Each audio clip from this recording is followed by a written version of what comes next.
ಮಂಡ್ಯ ಜಿಲ್ಲಾ ಪಂಚಾಯಿತಿ ಸಿಇಒ ನಂದಿನಿ ವಿರುದ್ಧ ಪ್ರೊಟೆಸ್ಟ್ ಮಾಡಿದ್ದಾರೆ ಜನ. ಸಿಇಒ ನಂದಿನಿ ಅವರನ್ನ ಹಟಾವೋ ಅಂತ ಮಂಡ್ಯ ಜಿಲ್ಲಾ ಪಂಚಾಯಿತಿ ಬಚಾವೋ ಅಂತ ಜನ ಹೋರಾಟ ಮಾಡಿದ್ದಾರೆ. ಮಂಡ್ಯ ಜಿಲ್ಲಾ ಪಂಚಾಯಿತಿ ಆವರಣದಲ್ಲಿ ಈ ಧರಣಿ ನಡೀತಾ ಇದೆ. ರೈತರು ಹಾಗೂ ಪ್ರಗತಿಪರ ಸಂಘಟನೆಗಳು ಪ್ರತಿಭಟನೆ ಮಾಡಿದ್ದಾರೆ. ಹೋರಾಟಕ್ಕೆ ಮಾಜಿ ಎಂಎಲ್ಸಿ ಕೆಟಿ ಶ್ರೀಕಂಠೇಗೌಡ ಅವರು ಕೂಡ ಬೆಂಬಲ ಕೊಟ್ಟಿದ್ದಾರೆ.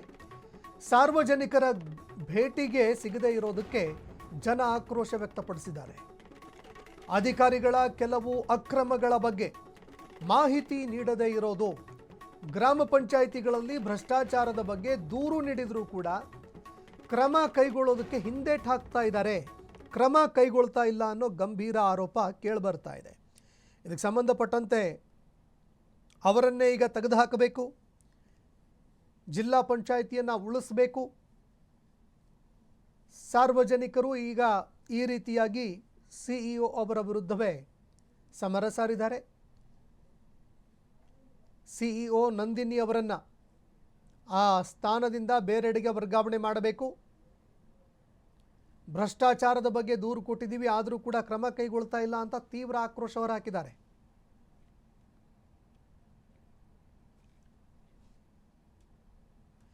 ಈ ಬಗ್ಗೆ ಮತ್ತಷ್ಟು ಮಾಹಿತಿ ಕೊಡುತ್ತಾರೆ Mysuru bureau chief Raghavendra phone ಸಂಪರ್ಕದಲ್ಲಿ ಜಾಯ್ನ್ ಆಗಿದ್ದಾರೆ. ರಾಘವೇಂದ್ರ, ಸಿಇಒ ಅವರನ್ನೇ ತೆಗೆದುಹಾಕಬೇಕು ಅಂತ ಇದೀಗ ರೈತರು ಮತ್ತು ಪ್ರಗತಿಪರರು ಹೋರಾಟ ಮಾಡ್ತಾ ಇದ್ದಾರೆ. ಏನು ಕಾರಣ? ಈ ಬಗ್ಗೆ ಮತ್ತಷ್ಟು ಮಾಹಿತಿ ಕೊಡೋದಾದ್ರೆ. ಹೌದು ಸಂತೋಷ್, ಏನು ಮಂಡ್ಯದ ಜಿಲ್ಲಾ ಪಂಚಾಯತ್ ಸಿಇಒ ಕೆಆರ್ ನಂದಿನಿ ಅವರು ಇದ್ದಾರೆ, ಅವರು ಜನಪರವಾಗಿ ಕೆಲಸ ಮಾಡ್ತಾ ಇಲ್ಲ ಅನ್ನೋಂಥದ್ದು ಪ್ರಮುಖವಾದಂತಹ ಆರೋಪ. ಏನು ಮಂಡ್ಯದಲ್ಲಿ ಸಾಕಷ್ಟು ಜಿಲ್ಲಾ ಪಂಚಾಯತ್ ವ್ಯಾಪ್ತಿಯಲ್ಲಿ ಸಾಕಷ್ಟು ಸಮಸ್ಯೆಗಳಿದಾವೆ, ಸಾಕಷ್ಟು ಭ್ರಷ್ಟಾಚಾರ ಪ್ರಕರಣಗಳಿದಾವೆ, ಗ್ರಾಮ ಪಂಚಾಯತಿಗಳಲ್ಲಿ ಸಾಕಷ್ಟು ಸಮಸ್ಯೆಗಳಿದಾವೆ. ಇದೆಲ್ಲದರ ಬಗ್ಗೆ ದೂರುಗಳನ್ನ ಕೊಟ್ರೆ ಇವರು ಸರಿಯಾಗಿ ಸ್ಪಂದಿಸ್ತಾ ಇಲ್ಲ, ಅದ್ರ ಬಗ್ಗೆ ತನಿಖೆಗಳನ್ನ ಮಾಡಿಸ್ತಾ ಇಲ್ಲ, ಭ್ರಷ್ಟಾಚಾರದ ಪ್ರಕರಣದ ಬಗ್ಗೆ ಸಮರ್ಪಕವಾದಂತ ಮಾಹಿತಿ ಕೊಡುವಂತ ಕೆಲಸವನ್ನ ಮಾಡ್ತಾ ಇಲ್ಲ, ಸಾರ್ವಜನಿಕರ ಭೇಟಿಗೆ ಕೂಡ ಅವಕಾಶ ಕೊಡ್ತಾ ಇಲ್ಲ. ಹೀಗೆ ಅನೇಕ ಆರೋಪಗಳ ಸರಮಾಲೆಯನ್ನೇ ಏನು ರೈತ ಮತ್ತೆ ಪ್ರತಿಪರ ಸಂಘಟನೆಗಳು ಮಾಡ್ತಾ ಇದ್ದಾವೆ.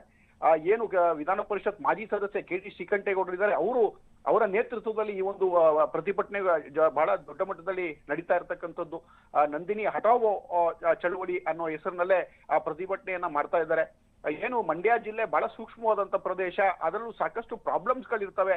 ಅಂತ ಕಡೆ ಒಂದು ಸಮರ್ಥವಾದಂತ ಅಧಿಕಾರಿಗಳು ಬರಬೇಕು ಅನ್ನುವಂತ ನಿರೀಕ್ಷೆ ಇರುತ್ತೆ. ಆದ್ರೆ ಮಹಿಳಾ ಅಧಿಕಾರಿ ಅಲ್ಲಿ ಮಂಡ್ಯ ಜಿಲ್ಲಾ ಪಂಚಾಯತಿನಲ್ಲಿ ಬಹಳ ಒಳ್ಳೊಳ್ಳೆ ಅಧಿಕಾರಿಗಳ ಹಿಂದೆ ಕೆಲಸ ಮಾಡಿದಂತ ಉದಾಹರಣೆಗಳಿದಾವೆ.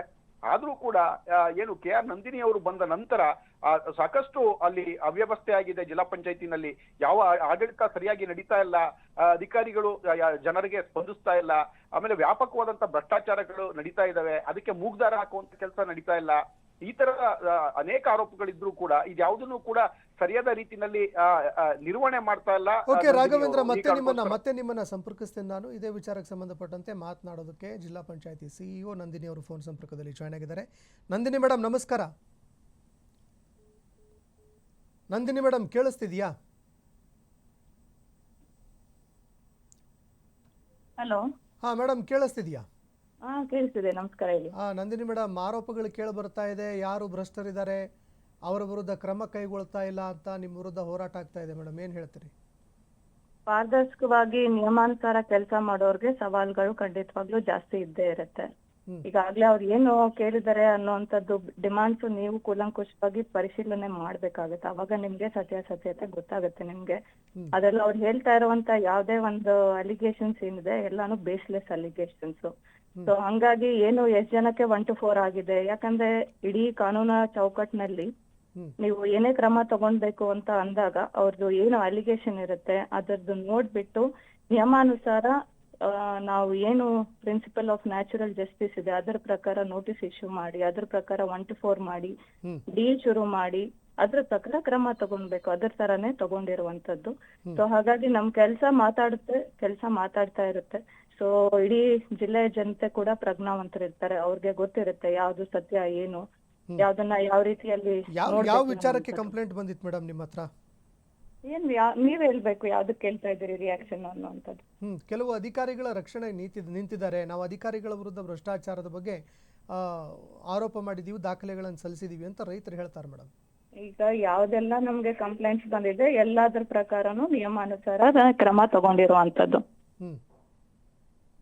ಓಕೆ, ಯಾರ ವಿರುದ್ಧ ಮೇಡಮ್? ಅಲ್ಲ, ಯಾರ ವಿರುದ್ಧ ಅಂತ ನೀವ್ ಕೇಳ್ಬೇಕು. ನನ್ಗೆ ಬಂದಾಗಿಂದ, ಈ ಜಿಲ್ಲೆಗೆ ಬಂದಾಗಿಂದ ಯಾರ ಮೇಲೆನೆ ಏನೇ ಒಂದು ಕಂಪ್ಲೇಂಟ್ ಬಂದ್ರು ನೀವು ಲಾಸ್ಟ್ 15 ವರ್ಷದ್ದು ಚೆಕ್ ಮಾಡಿ ನೋಡಿ, ನೀವು ಅನಾಲಿಸಿಸ್ ಮಾಡಿ. ಯಾಕಂದ್ರೆ ಮೀಡಿಯಾಗೆ ಒಂದು ಜರ್ನಲಿಸಂ ಎಥಿಕ್ಸ್ ಅಂತ ಇರುತ್ತೆ. ಅವರು ಸತ್ಯಾಸತ್ಯತೆಯನ್ನ ಪರಿಶೀಲನೆ ಮಾಡಿ ಡೇಟಾ ಬೇಸ್ ಮೇಲೆ ಮಾತಾಡ್ಬೇಕಾಗಿರುವಂತದ್ದು, ಒಂದು ಡೇಟಾ ಅಥವಾ ಎವಿಡೆನ್ಸ್ ಬೇಸಿಸ್ ಮೇಲೆ ಸತ್ಯಾಸತ್ಯತೆ ಈ ಮಾತಾಡ್ಬೇಕಾಗಿರೋ. ಗ್ರಾಮ ಪಂಚಾಯತಿಗಳಲ್ಲಿ ಭ್ರಷ್ಟಾಚಾರ ನಡೀತಾ ಇಲ್ವಾ ಮೇಡಮ್ ಅಲ್ಲಿ? ಅಲ್ಲ, ನಾನ್ ನಿಮ್ಗೆ ಹೇಳ್ತಾ ಇರುವಂತದ್ದು ಇಷ್ಟೇ. ಎಲ್ಲೇ ಏನೇ ಕಂಪ್ಲೇಂಟ್ಸ್ ಬಂದ್ರು ಕೂಡ ಅದನ್ನ ನಿಯಮಾನುಸಾರ ಪರಿಶೀಲನೆ ಮಾಡಿ ಕ್ರಮ ತಗೊಂಡಿರೋದು. ಹೈಯೆಸ್ಟ್ ನಂಬರ್ ಆಫ್ ಸಸ್ಪೆನ್ಷನ್ಸ್ ಆಗಿದೆ, ಡಿಇ ಶುರುವಾಗಿದೆ, ಎನ್ಕ್ವೈರೀಸ್ ನಡೀತಾ ಇದೆ. ಪ್ರತಿಯೊಂದನ್ನು ಕೂಡ ಕಾನೂನಾತ್ಮಕ ಚೌಕಟ್ಟಿನಲ್ಲಿ ಏನ್ ಕ್ರಮ ತಗೊಳ್ಬೇಕು ಅದನ್ನ ಖಂಡಿತವಾಗ್ಲೂ ತಗೊಂತಾ ಇದ್ದೀವಿ. ನಿಯಮನ, ಪಾರದರ್ಶಕತೆಯನ್ನ, ಟ್ರಾನ್ಸ್ಪರೆನ್ಸಿನ ಎತ್ತಿ ಹಿಡಿಯೋದೇ ನಮ್ಮ ಕೆಲಸ. ಅದ್ರ ಪ್ರಕಾರನೇ ಮಾಡ್ತಾ ಈ ಇದ್ದೀವಿ. ನಿಯಮಗಳು ಏನಾದ್ರೂ ಢಾಲ್ ಆಗ್ತಾ ಇದೆಯಾ ಮೇಡಮ್? ಏನು? ಈ ನಿಯಮಗಳು ಒಂದು ಶೀಲ್ಡ್, ಪ್ರೊಟೆಕ್ಟಿಂಗ್ ಶೀಲ್ಡ್ ಆಗಿ ಏನಾದ್ರೂ ಪರಿಣಮಿಸ್ತಾ ಇದೆಯಾ? ಯಾವ್ದು ಆಗ್ತಾ ಇಲ್ಲ. ಬಿಕಾಸ್ ನಾವು ಬಂದ ಮೇಲೆ ಎಲ್ಲಾ ಒಂದು ಡಿಇ ನ ಫಾಸ್ಟ್ ಟ್ರ್ಯಾಕ್ ಮಾಡಿದೀವಿ. ಡಿಪಾರ್ಟ್ಮೆಂಟಲ್ ಎನ್ಕ್ವೈರೀಸ್ ಏನಿದೆ, ಹಲವಾರು ವರ್ಷದಿಂದ ಪೆಂಡಿಂಗ್ ಇದ್ದಿದ್ದು ಡಿಇಸ್ ನ ಫಾಸ್ಟ್ ಟ್ರ್ಯಾಕ್ ಮಾಡಿದೀವಿ ನಾವು. ಓಕೆ, ನೋಡಿ ಮೇಡಮ್, ಈ ವಿಚಾರಕ್ಕೆ ಸಂಬಂಧಪಟ್ಟಂತೆ ಕ್ರಮ ಕೈಗೊಳ್ಳೋದಕ್ಕಾದರೆ ಸಾಧ್ಯವಾದಷ್ಟು ಬೇಗ ಕ್ರಮ ಕೈಗೊಳ್ಳಿ, ಇಲ್ಲ ಜನರಿಗೆ ಬ್ಯೂರೋಕ್ರಸಿ ಮೇಲೆ ನಂಬಿಕೆ ಹೋಗುತ್ತೆ ಮೇಡಮ್. ಹಲೋ ಹಲೋ, ಕೇಳಿಸ್ತಾ ಇದೆಯಾ ನಿಮ್ಗೆ?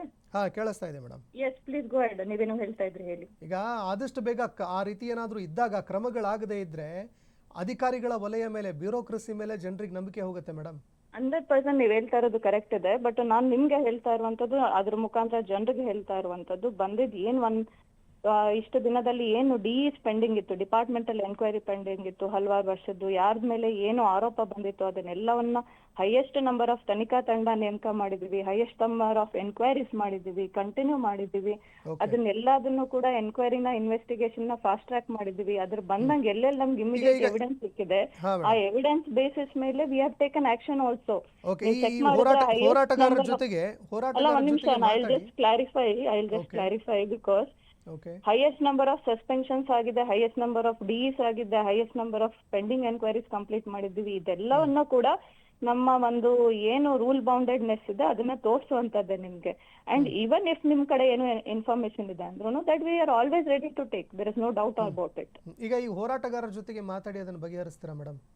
ಇಲ್ಲ, ಯಾವ್ದೇ ಒಂದು ಹೋರಾಟ, ಪಾಯಿಂಟ್ ಇಷ್ಟೇ ನಾನು ಹೇಳ್ತೀನಿ ನೋಡಿ, ಯಾವ್ದೇ ಹೋರಾಟ ನಮ್ದು ನ್ಯಾಯಸಮ್ಮತವಾಗಿರ್ಬೇಕು, ನಿಯಮಾನುಸಾರ ಇರ್ಬೇಕು ಮತ್ತು ವಿಷಯಾಧಾರಿತವಾಗಿ ಇರ್ಬೇಕಾಗುತ್ತೆ, ವ್ಯಕ್ತಿ ಆಧಾರಿತವಾಗಿ ಇರಬಾರ್ದಾಗುತ್ತೆ. ಸೊ ಹಾಗಾಗಿ ಅವ್ರದ್ದು ಏನೇ ಅಲಿಗೇಷನ್ಸ್ ಇದ್ರು ಕೂಡ ಇಡೀ ಜಿಲ್ಲೆಯನ್ನು ಪ್ರಬುದ್ಧವಾಗಿದ್ದಾರೆ ಜನರು. ನನ್ಗೆ ಜಿಲ್ಲೆ ಜನರ ಮೇಲೇನು ಎಲ್ಲರ ಮೇಲೇನು ನಂಬಿಕೆ ಇದೆ. ಸೊ ಹಂಗಾಗಿ ಅದಷ್ಟೇ ನಾನು ಕಮೆಂಟ್ ಮಾಡ್ಲಿಕ್ಕೆ ಇಷ್ಟಪಡ್ತೀನಿ. ಅದರಿಂದ ಹೊರಗಡೆ ಯಾವ್ದೇ ಹೋರಾಟ, ಯಾಕಂದ್ರೆ ಮಂಡ್ಯ ಜಿಲ್ಲೆ ಹೋರಾಟಕ್ಕೆ ಫೇಮಸ್ ಆಗಿರುವಂತದ್ದು, ಹೋರಾಟದ ಮಣ್ಣಿದು, ಹೋರಾಟದ ನೆಲ ಇದು. ನಮ್ಮ ಹೋರಾಟ ಒಂದು ಏನಾದ್ರೂ ಇರುವಂತ ವಿಷಯಾಧಾರಿತವಾಗಿರ್ಬೇಕು, ಅದರಲ್ಲಿ ಒಂದು ಇರ್ಬೇಕು. ಅಭಿವೃದ್ಧಿ ಕೆಲಸ ಎಷ್ಟಾಗಿದೆ ಎಲ್ಲಾನು ಗೊತ್ತಿರುತ್ತೆ ಜನಕ್ಕೆ. ನನ್ ಪಾಯಿಂಟ್ ಇಷ್ಟೇ, ವ್ಯಕ್ತಿ ಆಧಾರಿತದ್ದು ಯಾವ್ದು ಇರಬಾರ್ದು, ಇರ್ಬೇಕಾಗಿರುವಂತದ್ದು ವಿಷಯಾಧಾರಿತವಾಗಿರ್ಬೇಕು ಅಷ್ಟೇ. ಓಕೆ, ಧನ್ಯವಾದಗಳು ನಂದಿನಿ ಮೇಡಮ್ ನಮ್ಮ ಜೊತೆಗೆ ಮಾತಾಡಿದ್ದಕ್ಕೆ. ಇನ್ನು ಇದಕ್ಕೆ ಸಂಬಂಧಪಟ್ಟಂತೆ ಅವರು ಕೂಡ ಕ್ಲಾರಿಫೈ ಮಾಡಿದ್ದಾರೆ, ವಿಷಯಾಧಾರಿತವಾಗಿ ಮಾಡಲಿ, ಆದರೆ ವ್ಯಕ್ತಿ ಆಧಾರಿತವಾಗಿ ಪ್ರತಿಭಟನೆ ನಡೀತಾ ಇದೆ ಅಂತ ತಮ್ಮ ಮೇಲೆ ಮಾಡ್ತಾ ಇರೋ ಆರೋಪಗಳನ್ನು ಅವರು ತಳ್ಳಿ ಹಾಕಿದ್ದಾರೆ. ಹಾಗಾಗಿ ಮುಂದೆ ಯಾವ ರೀತಿಯಾಗಿ ಪ್ರತಿಭಟನೆ ಹಾದಿ ಹಿಡಿತಾರೆ ಅನ್ನುವಂಥದ್ದನ್ನು ಕೂಡ ನೋಡಬೇಕಾಗತ್ತೆ. ಈಗಾಗಲೇ 1 ವರ್ಷ ಆಯ್ತಾ ಇದೆ. ಇದುವರೆಗೆ ಇವರು ಯಾವುದೇ ಪ್ರಾಮಾಣಿಕತೆ ಇದನ್ನ ಕೆಲಸಗಳನ್ನ ನಿರ್ವಹಿಸ್ತೇನೆ, ಸಾರ್ವಜನಿಕರಿಗೆ ಸಾಕಷ್ಟು ತೊಂದರೆ ಆಗಿದೆ. ಮತ್ತು ಇಲ್ಲಿ ಸಿಇಒ ಅವ್ರನ್ನ ಈ ಕೂಡಲೇ ಇಲ್ಲಿಂದ ವರ್ಗಾಯಿಸಬೇಕು ಅನ್ನುವಂಥ ಘೋಷವಾಕ್ಯವನ್ನು ಇಟ್ಕೊಂಡು ಕಳೆದ 3 ದಿನಗಳಿಂದ ಅವರು ಹೋರಾಟವನ್ನು ಮಾಡ್ತಾ ಇದ್ದಾರೆ. ಅವರ ಹೋರಾಟಕ್ಕೆ ನಮ್ಮ ಮಂಡ್ಯ ಜಿಲ್ಲಾ ನಾಗರಿಕ ಹಿತರಕ್ಷಣಾ ಟ್ರಸ್ಟ್ ಮತ್ತು ನಾನು ಸಂಪೂರ್ಣವಾದ ಬೆಂಬಲವನ್ನು, ಹಾಗೆಯೇ ನಮ್ಮ ಕಬ್ಬು ಬೆಳೆಗಾರರ ಒಕ್ಕೂಟದ ಅಧ್ಯಕ್ಷ ಅಂತ ವೇಣುಗೋಪಾಲ್ ರಾಮಲಿಂಗಣ್ಣ ಸೇರಿದ ಹಾಗೆ ಬೆಂಬಲವನ್ನು ಘೋಷಣೆ ಮಾಡ್ತಾ ಇದ್ದೇನೆ. ಈ ಕೂಡಲೇ